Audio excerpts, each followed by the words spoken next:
என்னோட வீடியோ பார்த்துட்டு இருக்கிற அனைவருக்கும் என்னோட காலை வணக்கம். ஸோ இப்போ இந்த வீடியோவில் நம்ம எங்கே இருக்கோம் பார்த்திங்கன்னா வெள்ளையங்கிரி மலையில் இருக்கோம்.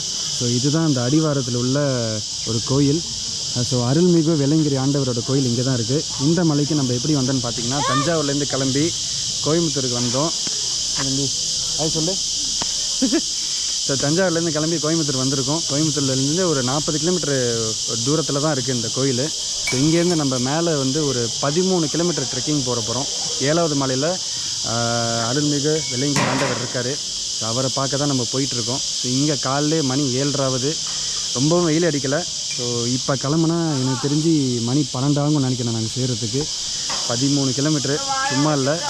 கடல் மட்டத்துலேருந்து 6000 அடி உயரம் இருக்குன்றாங்க. அகஸ்தியர் கூட வந்து 1183 சம்திங் இருக்கும். இது வந்து 6000 அடி தூரம். ஸோ கிட்டத்தட்ட அதே அளவு தான். ஸோ ரொம்பவே கடினமாக இருக்கும்னு நினைக்கிறேன். ஒரு 6 மணி நேரம் ஆக போகுது நம்ம ஏறுறதுக்கு. போகிற வழியில் நான் நிறைய விஷயங்களை பார்க்க போகிறோம். ஸோ இங்கே வந்து நீங்கள் வந்தீங்கன்னா காரு பைக்கெலாம் வெளியே பார்க் பண்ணிக்கலாம். எல்லாமே ஃப்ரீ தான், சேஃப் கூட. உங்கள் திங்ஸ் ஏதாவது எடுத்துகிட்டு வந்தீங்கன்னா கூட இங்கே கூட க்ளோக் ரூம் இருக்குது, இங்கே வச்சுக்கலாம். ஸோ எல்லாமே சேஃப் தான். நீங்கள் முதல் மலை ஏறுறதுக்கு முன்னாடி உங்களுக்கு கண்டிப்பாக தண்ணீர் அவசியமாக தேவை. ஸோ மேலே ஏறும்போது 3 சுனைகள் வரும். ஸோ அந்த 3ஐயும் தவிர்த்து உங்களுக்கும் கண்டிப்பாக 2 பாட்டில் கீழேருந்து கொண்டு வந்துடுங்க. ஸோ நீங்கள் தண்ணீரை மறந்துட்டிங்கன்னா கீழே உங்களுக்காகவே கடைகள் நிறைய அமைக்கப்பட்டிருக்கு. ஸோ உங்களுக்கு தேவையான பொருட்களை இங்கே வாங்கிட்டு அதுக்கப்புறம் மலை ஏற ஆரம்பிக்கலாம். இது போக உங்களுக்கு தேவையில்லாத சில விஷயங்களை நீங்கள் கொண்டு வரணும்னு அவசியம் இல்லை. எதுக்காக கீழே வந்து க்ளோக் ரூம்னு ஒன்று அமைச்சிருக்காங்க. அதில் உங்கள் தேவையில்லாத பொருட்களை நீங்கள் வச்சுட்டு நீங்கள் வந்து மேலே ஏறலாம். இதுக்காக ஒரு 30-40 ரூபா வந்து அவங்க சார்ஜ் பண்ணுறாங்க. நீங்கள் வந்து இறங்குற வரைக்கும் அவங்க திங்ஸை பத்திரமா வச்சுருப்பாங்க. ஸோ ஒன்றும் கவலைப்பட தேவையில்லை. நீங்கள் மேலே ஏறதுக்கு முன்னாடி உங்களோட பேக்ஸு தரவாக செக் பண்ணப்படுது. பிளாஸ்டிக் பொருட்களை மட்டும் அகற்றிட்டு மீதிய ஜாமான் நீங்கள் கொண்டு போகலாம். எந்த ஒரு கவலையும் இல்லை. ஸோ நம்ம இப்போது முதல் மலையை ஏற தொடங்கியாச்சு. ஸோ மக்களே பார்த்திங்கன்னா நம்ம முதல் மலை ஏறுறதுக்கு தொடங்கியாச்சு. ஸோ இதுக்கே வந்து ஆக்கி தள்ளுது. இன்னொரு விஷயம் பார்த்திங்கன்னா இங்கே போகிறதுலே வந்து முதல் மலை தான் ரொம்ப கடினமாக இருக்குன்றாங்க. ஸோ ஃபுல்லாகவே வந்து அப்படிலாம் எவ்வளோ ஸ்டீப்பாக இருக்குது பாருங்கள். பட் ஓகே தான். கீழே நீங்கள் வந்து இந்த குச்சி வந்து சப்போர்ட்டுக்கு வாங்கிக்கலாம். 30 ரூபா விற்கிறாங்க. ஆனால் அதுவும் இல்லாமல் நானும் என்னோட தம்பியும் இங்கே சைக்கிளில் கிடக்கிற மேலே ஏற்கனவே போயிட்டு வந்தவங்க யூஸ் பண்ணி வச்சுருக்க வந்து குச்சை தூக்கி போட்டு போவாங்க. அதுலேருந்து நானும் தம்பி எடுத்துக்கிட்டோம். ஸோ ரொம்பவே நல்லாவாக இருக்குது. இந்த ஒரு டேமேஜ் இல்லை, ஃப்ரெஷ்ஷாக தான் இருக்குது. ஸோ 30 ரூபா எங்களுக்கு சேவிங்ஸு. ஸோ கண்டிப்பாக தண்ணிலாம் வாங்கி ஒரு 2-3 பாட்டில் வச்சுக்கோங்க. போகும்போது 2 சுனைகள் இருக்குன்றாங்க, ஸ்ட்ரீம் வாட்டர். அங்கே தான் நம்ம பிடிச்சிக்க முடியும். அது எங்கே லொக்கேட் ஆகிருக்குன்னு தெரில. நான் ஏற்கனவே சொன்ன மாதிரி இந்த முதல் 7 மலைகளில் முதல் மலை ரொம்பவே கடினமாக இருந்துச்சு ஏறுறதுக்கு. இந்தியாவிலே பெருமாள் அமைந்துள்ள திருப்பதிக்கு அடுத்து 7 மலைகளை கொண்டு அமைந்துள்ளது இந்த வெள்ளையங்கிரி. அதுபோக இங்கே வரவங்க எல்லாமே ரொம்ப டிவோஷனலாகவும் சில பேர் வந்து ட்ரெக்கிங் எக்ஸ்பீரியன்ஸுக்காகவும் வராங்க. ஸோ ரொம்பவே டிஃப்ரெண்ட்டான எக்ஸ்பீரியன்ஸாக இருந்துச்சு இங்கே வந்தது. ஸோ கீழே உள்ள சிவனை வழிபட்டுட்டு மேலே எல்லோரும் ஏற ஆரம்பித்து முதல் மலையை முடிக்கிறதுக்கு ஒரு அறிகுறியாக வெள்ளை பிள்ளையார் அமைஞ்சிருக்காரு. ஸோ நீங்களே அதை பாருங்கள்.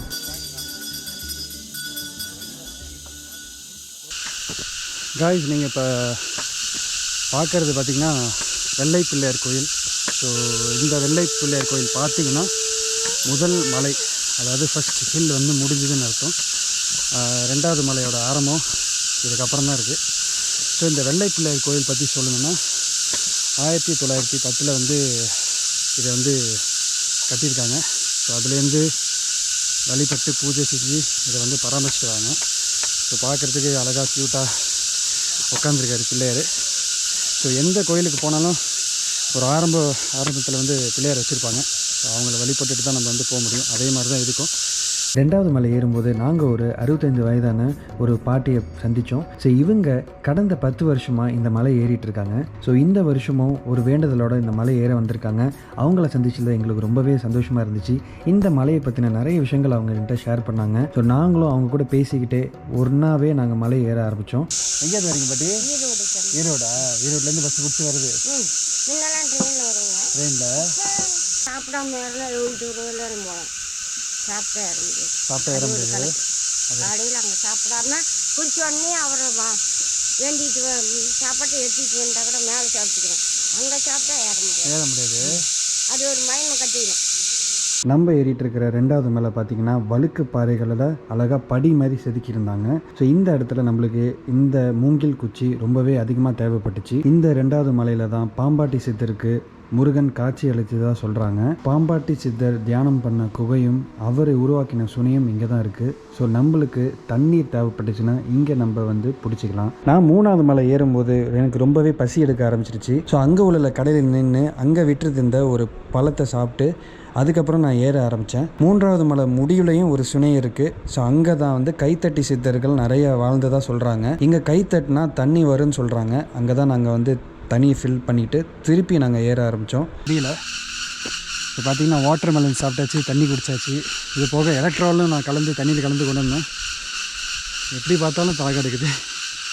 4, 5, 6, 7 இன்னும் 4 மலை இருக்குது. மணி பார்த்திங்கன்னா ஒரு 10:40 இருக்கும். நம்ம 7:40க்கு ஏறினோம். 8:40, 9:40, 10:40 3 ஹவர்ஸ் ஆயிருக்கு. 3 மலை முடிச்சிருக்கோம். ஸோ மெதுவாக தான் ஏறுறோம். ரெஸ்ட் எடுத்து ரொம்ப ஸ்ட்ரெஸ் பண்ணிக்கல. ஏன்னா போகும்போது பார்த்திங்கன்னா நிறைய பேர் கால் முடியல, உட்காந்துடுறாங்க. தண்ணி இல்லை பிள்ளைக்கு மேலே. ஸோ வரும்போது எம்டி பாட்டிலாக தான் வராங்க. ஒரு டிஃப்ரெண்ட் எக்ஸ்பீரியன்ஸாக இருக்குது. கண்டிப்பாக நீங்களாம் இந்த மலையை பார்க்கணும். கைஸ், வெயில் ஆரம்பிச்சிருச்சு. மணி பார்த்திங்கன்னா ஆல்மோஸ்ட் 11:30 பாருங்க எப்படி மொட்டை வெயில் அடிக்குது. ஸோ ஒரு வாட்டர் பாயிண்ட் பார்த்தோம்ல, அதுக்கப்புறம் வாட்டர் பாயிண்ட்டு இல்லைன்றாங்க. நான் போகிறப்ப கடலாம் இருக்கும், மோர் இருக்கும், கம்பங்கூழ் இருக்குமோ. ஸோ அது வாங்கி கூட சாப்பிட்டுக்கலாம். இதுக்கப்புறம் நிழலே கிடையாதான், ஃபுல்லாக மொட்டையாக இருக்குமா. இது போகிற வழியை பாருங்கள். எப்படி ஏற போகிறோன்னு தெரில. இப்போ தான் காலெலாம் பிடிச்சி இழுக்க ஆரம்பிக்குது. அப்படிங்களாம்மா? நீங்களாம் எத்தனை மணிக்கு ஏறினீங்கண்ணா? நைட்டு 1:30 மணிக்கா? ஆனால் இங்கே முக்கால்வாசி பேர் நைட்டு தான் ஏறுறாங்க. பகலில் ஏறவே முடியாது. வெயில் மழை பெஞ்செல்லாம் பேர் ரொம்ப கஷ்டப்படுவீங்கல்ல. ஆமாம், நீங்கள் போகும்போது டயர்ட் ஆகிடுவீங்க. அப்புறம் சாமி பார்த்துட்டு வரும்போது திரும்ப டயர்ட் தான் ஆகுவீங்க. இப்போ தான் 4வது மலை முடியுதுன்றாங்க. இன்னொரு 3 மலை இருக்கா? 4வது மலை இன்னும் போட்டிருக்கு. ஜி இது 4வது மலையா? 4வது மலை முடிவடைகிறது. கொஞ்சம் தூரம் முடியுதா? கொஞ்சம் முன்னாடி போகணும். அது போமா? தேங்க்யூ ஜி. பார்ப்போம். ஓகே ஜி. நாங்கள் 4வது மலை ஏறும்போது ரொம்பவே வெயில் சுட்டரிக்க ஆரம்பிச்சிருச்சு. எந்த ஒரு நிழல் இல்லாத பாதையாக அமைஞ்சிருந்துச்சு 4வது மலை. நாங்கள் 4வது மலை ஏறுறப்போ மணி பார்த்திங்கன்னா 12:30 இருக்கும். ஸோ உச்சி வெயில் ரொம்பவே தாக்கமாக இருந்தனால நாங்கள் ஒரு கடையில் நிப்பாட்டி கம்பங்கூழ் குடித்தோம். அது போக கீழே இறங்குறப்போ நிறையா சின்ன குழந்தைங்களை நான் பார்த்தேன். இந்த குட்டி வயசுலேயும் தன்னோட தந்தையோட சுவாமியை தரிசிக்கும் போது ரொம்பவே ஆசீர்வாதமும் ரொம்ப சந்தோஷமாகவும் இருந்துச்சு. பார்த்திங்கன்னா இது 4வது மலை ஏறணுமாண்ணா? வந்தாச்சு. ஸோ நான் 2 கடையில் தான் நிப்பாட்டணுமா. ஃபஸ்ட்டு தர்பூசணி, வாட்டர் மெலன், அப்புறம் இப்போ கம்பங்கூழ். சூப்பராக இருக்குது சாப்பிட்றதுக்கு. சாப்பிட்டுக்கிட்டே இருக்கணும் தோணுது. எப்படி இருக்கு? ஆனால் ஏற முடியாது. சாப்பிட்டா ஏற முடியாது, தூக்கம் தான் வரும் உங்களுக்கு. ஸோ 4 மலை கம்ப்ளீட் ஆகிடுச்சு. இன்னும் ஒரு 3 மலை இருக்குது. ஃபுல்லாக இதுமாதிரி மொட்டை காடு தான். இன்னொரு 3 மணி நேரம் ஆகும்னு நினைக்கிறேன் தெரிஞ்சு. என்ன சொல்கிறேன்? இன்னொரு 3 மணி நேரம் ஆயிரும். கீழே குடித்த கம்பங்கூழ் ஒரு கப் 30 ரூபா. நான் 2 கப்பு குடிச்சிட்டேன், தம்பி 1 கப் தான் குடித்தான். ஸோ இங்கேருந்து மேலே ஏறி அப்படியே போயிட்டுருக்கோம். நம்ம மணி பார்த்திங்கன்னா 12:30. உச்சி வெயில் பொழந்து எடுக்குது. காற்று மட்டும்தான் கொஞ்சம் சில்லுன்னு அடிக்குது. மற்றபடி அது வெயிலுக்கும் அதுக்கும் ஈடு கொடுக்க முடியல. பாருங்க, போகிற வழியை சுற்றி மரங்கள் ஃபுல்லாக அந்த பூச்சியோட சத்தம் எல்லாம் கேட்குது, ரொம்ப சத்தமாகவே கேட்குது. அங்கங்கே நின்று பொறுமையாக போயிட்டுருக்கோம். ஒரு நிழல் கூட இல்லை. இதுக்கப்புறம் ஃபுல்லாகவே வெயில் தான். இங்கேருந்து பார்த்திங்கன்னா நம்ம ஈஷா யோகா சென்டர் தெரியுது. இப்போ எவ்வளோ தூரம் மேலே வந்திருக்கோன்னு பாருங்கள். 4வது மலையிலேருந்து அழகாக சிவன் தியானம் பண்ணுறது தெரியுது. 5வது மலையில் பார்த்தீங்கன்னா மகாபாரத்தில் இடம்பெற்ற பீமனோட கலியுருண்டை இங்கே தான் அமைஞ்சிருக்குன்னு சொல்கிறாங்க. ஸோ இங்கே தான் வந்து அர்ஜுனன் வந்து தவம் இருந்தான்னு கூட சொல்கிறாங்க.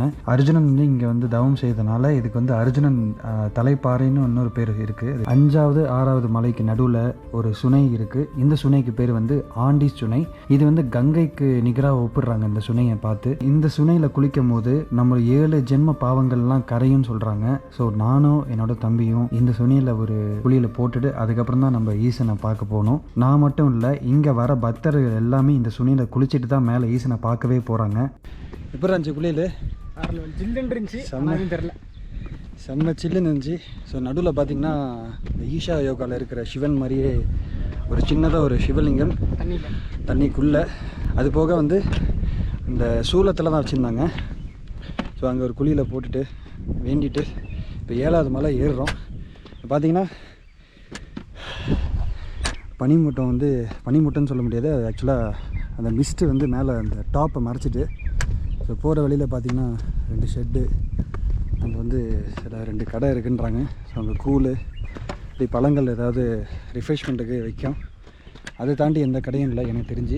நான் ஏற்கனவே சொன்ன மாதிரியே இந்த 7 மலையிலேயே முதல் மலையும் 7வது மலையும் தான் ரொம்பவே கடினமானது. இந்த 6 மலைகளை தாண்டி வந்து இந்த ஆண்டிச்சுனையில் குளிச்சதுக்கப்புறம் ரொம்பவே ஃப்ரெஷ்ஷாக ஃபீல் ஆனிச்சு. ஸோ இதுக்கப்புறம் இந்த 7வது மலை கடக்கிறதுக்கு 1 மணி நேரம் ஆகும்னு சொன்னாங்க. ஸோ அதே மாதிரி ரொம்ப பொறுமையாக நிதானமாக ரொம்ப மேடை நோக்கி நாங்கள் நடந்தோம். நான் மட்டும் இல்லை, நிறைய பக்தர்கள் இந்த வழியாக வந்தாங்க. ஸோ அவங்களோட உரையாடிக்கிட்டே நாங்கள் மெதுவாக மேலே போனோம். இந்த 7வது மலை ஃபுல்லாகவே மிஸ்டால் கவர் ஆகி ரொம்பவே அழகாக காட்சி தருந்துச்சு. போகிற வழியை நீங்களே பாருங்கள் எப்படி இருந்துச்சுன்னு.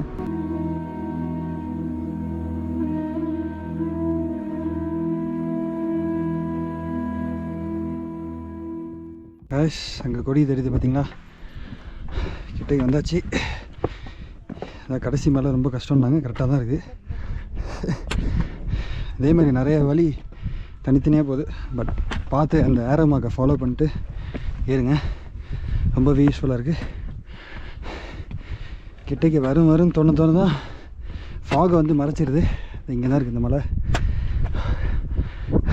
இது வழியாக போயிட்டோன்னா நிச்சயம்லாம். நம்ம கூட வந்த பாட்டி அங்கே இருக்காங்க. மாஸ்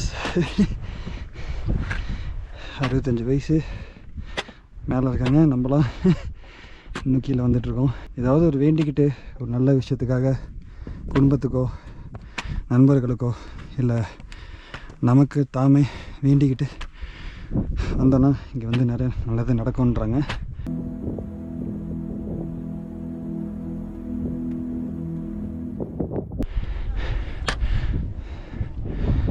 அருள்மிகு வெள்ளையங்கிரி மலையை நம்ம வந்து ஏறிட்டோம். சூழல்லாம் தெரியுது அங்கே. ஒரு வழியாக ஏறியாச்சு. ஓம் நம சிவாய. ஐயோ அருமையாக இருக்குது கைஸ், செமையாக இருக்குது, செம்ம வியூ. ஆஹா, இந்த ஒரு மிஸ்டோடு தான் பார்க்கணுன்னு எனக்கு கொடுத்து வச்சிருக்கு பிள்ளைக்கு. செம்ம அழகாக இருக்குது.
இந்த 7வது மலையோட தோற்றம் 3 பாறைகள் ஒன்றா சேர்ந்து ஒரு தோரணை வாசல் போல் அழகாக காட்சி தந்துச்சு. ஸோ இந்த மலையில தான் சிவனடியார் அமைதிக்காக வந்து தியானம் இருந்தார்னு சொல்கிறாங்க. இங்கே வர பக்தர்கள் எல்லாமே முற்றிலும் பார்த்திங்கன்னா இரவு நேரத்தில் தான் ஏறி காலில் இங்கே சூரிய உதயத்தை பார்த்துட்டு இறங்குவாங்க. இந்த 7வது மலையில் நிறைய சித்தர்கள் இன்னும் இருப்பதாக வந்து இன்னொரு பல வதந்திகள் இருக்குது. அதே நேரத்தில் காலை சூரியன் உதைக்கும் போது இங்கே பூஜை செய்வாங்க. ஸோ இந்த பூஜையை பார்க்கும்போது ரொம்ப சிவபெருமானே வந்து நேரில் வந்து காட்சியளிக்கிறதா வந்து இங்குள்ள பக்தர்கள் வந்து நிறைய பேர் வந்து ஷேர் பண்ணாங்க. இந்த மலையை சுற்றி நிறைய சூளங்கள் அங்கங்கே வந்து ஒரு வேலி மாதிரி போட்டிருக்காங்க. அடிவாரத்துலேருந்து மேலே 6 மலையை தாண்டி 7வது மலையை சேர்ந்த களைப்பு எதுவுமே எனக்கு தெரியவே இல்லை. ஸோ மேலே வந்ததும் ஏதோ ஒரு பாசிட்டிவ் எனர்ஜி ஃபீல் ஆணுச்சு. ஸோ நிறைய பேர் இதை பற்றி நிறைய சொல்லியிருந்தாங்க. பட் எதுவுமே நான் நம்பலை. ஸோ இங்கே வந்துட்டு இங்கே உட்காந்துட்டு சிவபெருமானை பார்க்கும்போது எனக்கே உள்ள ஒரு பாசிட்டிவ் எனர்ஜி, ஒரு புத்துணர்ச்சி ஏற்பட்டுச்சு. ஸோ இதை நான் வந்து கண்டிப்பாக நான் உங்கள்கிட்ட ஷேர் பண்ணியே ஆகணும். இங்கே தான் சிவபெருமான் பஞ்சபூதங்களின் அம்சமாக சிவபெருமான் சுயம்பு மூர்த்தியாக அருள் பொழிஞ்சிட்டு வராது. ஸோ இங்கே எப்போதும் இந்த 2 பேர் மட்டும்தான் இங்கே இருப்பாங்க. ஸோ வரவங்களுக்கு எல்லாருமே நம்ம நெத்தியில் விபூதியை பூசி விட்டு நம்ம கையில் ஒரு தட்சணை தருவாங்க. இங்கே உட்கார்ந்து இந்த பக்தர்கள் எல்லாருமே அரை மணி நேரத்திலேருந்து 1 மணி நேரம் உட்கார்ந்து தியானம் பண்ணிட்டு தான் போகிறாங்க. இந்த கோயிலில் நுழையும் போதே வாசலில் பார்த்தீங்கன்னா ஒரு விநாயகர் பிள்ளை சிலை இருந்தது. ஸோ அங்கேயும் கும்பிட்டுட்டு அதுக்கப்புறம் இன்னொரு அம்மன் சன்னதி அங்கே இருந்தது. இந்த அம்மன் சன்னதி வந்து ரொம்ப அழகாகவே புடவையால் அலங்கரித்திருந்தாங்க. இந்த வெள்ளையங்கிரி மலையை வந்து எதோட ஒப்பிடுறாங்க பார்த்தீங்கன்னா நம்ம உடம்புல அமைஞ்சிருக்க 7 சக்கராஸை வந்து குறிப்பிடுறாங்க. இந்த ஒரு அழகான ஒரு மலையை வந்து நான் கடைசி நாள் வந்து பார்த்தது எனக்கு ஒரு பெரிய பாக்கியம். நான் கடைசி நாள் தான் வந்தேன்னு எனக்கே தெரியல. இப்போ நான் வந்ததுக்கு அப்புறம் தான் சொன்னாங்க இது வந்து இதுக்கப்புறம் இந்த வருஷத்துக்கு மூடிடும், நான் வந்தது தான் கடைசி நாள் அப்படின்னு சொன்னாங்க. ஸோ ரொம்பவே அதிர்ஷ்டமாக நான் ஃபீல் பண்ணேன் இந்த இடத்துக்கு வந்ததுக்கு. ஸோ கைஸ், இந்த வெள்ளையங்கிரி மலையை மேலே ஏறியாச்சு. மேலே ஏறிட்டு சிவனடியாரை வணங்கிட்டு இப்போ திருப்பி கீழே இறங்கணும். ஸோ கீழே இறங்குற பாதையும் பார்த்திங்கன்னா ஃபுல்லாக சூலம் தான். ஸோ வர்றது ஒரு வழி, இறங்குறது ஒரு வழி. பார்த்திங்கன்னா மேலே வந்து இந்த காவி கலரில் கொடிலாம் ஏற்றி வச்சுருப்பாங்க. ஸோ இதுதான் உங்கள் சைன்ஸு. அங்கேருந்து பார்த்திங்கன்னா உங்களுக்கு இந்த மலையோட உச்சி தெரியும், இந்த ராக்கு. ஸோ இதுதான் நம்மளுக்கு சைனு. கீழேருந்து எந்த பக்கத்துக்கு பார்த்தாலும் இந்த மலை உச்சி தெரியாதுன்னு சொல்கிறாங்க. ஸோ நான் இது வரைக்கும் ட்ரை பண்ணதில்லை. பட் வந்தவங்க எல்லாம் சொல்கிறாங்க கீழேருந்து 7வது மலை பார்க்கவே முடியாதான். அதுதான் இதோட ஸ்பெஷாலிட்டியாமா. ஸோ நம்மளாம் வந்ததுக்கு ரொம்ப கொடுத்து வச்சுருக்கணும். நான் சொன்ன மாதிரி வாங்க, நான் ஷூவும் கம்பும் கையில் வச்சுருக்கேன், கழட்டிட்டு. ஸோ அங்கே போய்ட்டு ஒரு ஓரமாக உட்காந்து ஷூவை போட்டுட்டு அதுக்கப்புறம் கீழே இறங்க போகிறோம். கீழே இறங்கும்போது பார்த்திங்கன்னா மலையோட அடிவாரத்தில் முடவெட்டான் கால் கணக்கு சூப்புன்னு ஒரு மூலிகை சூப்பை நாங்கள் குடித்தோம். ஸோ ரொம்பவே அருமையாக இருந்துச்சு. வந்த களைப்புகள் எல்லாம் கரைஞ்சி போயிடுச்சு அந்த சூப்பு குடித்தோன்னே. அப்புறம் அங்கே இருக்கிற ஒருத்தர் அங்கே உள்ள மூலிகைகளை பற்றி நிறைய விஷயங்கள் வந்து எங்களுக்கு எடுத்து சொன்னார். ஸோ அதெல்லாம் கேட்டுட்டு அதிலேருந்து சக்கரை நோய்க்கு தேவைப்படுற சக்கரை கோழி தலைன்னு ஒரு இலை இருந்துச்சு. ஸோ அதை நான் வாங்கிட்டு நான் திரும்பி கீழே இறங்கிட்டேன். இந்த 7 மலையை ஏறுறது எவ்வளோ கடினமாக இருந்துச்சோ அதே கடினம் தான் இறங்கும் போதும். இங்கே நிறைய பக்தர்கள் இரவு நேரத்தில் தான் ஏறுவாங்க. நாங்கள் இறங்கும்போது நிறைய பேர் மேலே ஏறுறதுனால எங்களுக்கே கொஞ்சம் இறங்குறதுக்கு ரொம்ப கடினமாகவே இருந்துச்சு. நாங்கள் மாலை 5 மணிக்கு இறங்குறதுக்கு ஆரம்பித்தோம். இரவு ஒரு 10:45 மணிக்கு தான் நாங்கள் வந்து கீழே உள்ள அடிவாரத்தில் உள்ள கோயிலை சென்றடைஞ்சோம். சொல்லுங்கள், இவர் பேர் தான் மணிகண்டன். ஒரு நாள் ஃபஸ்ட்டு மலை தம்பி வந்துட்டான். ஸோ 2வது மலை இறங்கும்போது இவர் மோட்டிவேட் பண்ணார். இவர் உங்கள் ஃப்ளோலே நான் இறங்கிட்டேன். ஸோ ரொம்ப நன்றி, வெல்கம். மேலே ஏறினதுக்கு மணி பார்த்தீங்கன்னா 10:45 ஆகுது.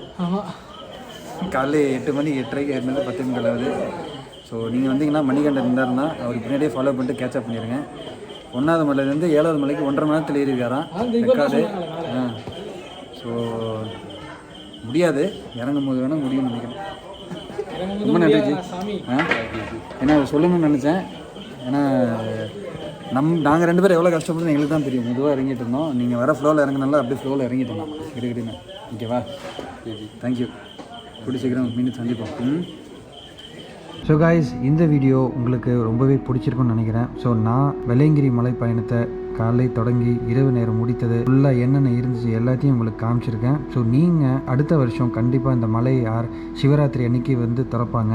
அப்போது நீங்கள் இந்த மலையை கண்டிப்பாக வந்து சிவபெருமானின் அருளை பெற்றுட்டு உங்கள் வாழ்க்கையை நோக்கி அழகாக அடுத்த அடி எடுத்து வைங்க. உங்களுக்கு எல்லாமே நல்லதாகவே நடக்கும். இதே மாதிரி ஏதாவது அடுத்த மலை பயணத்தில் நீனும் சந்திக்கிறேன்.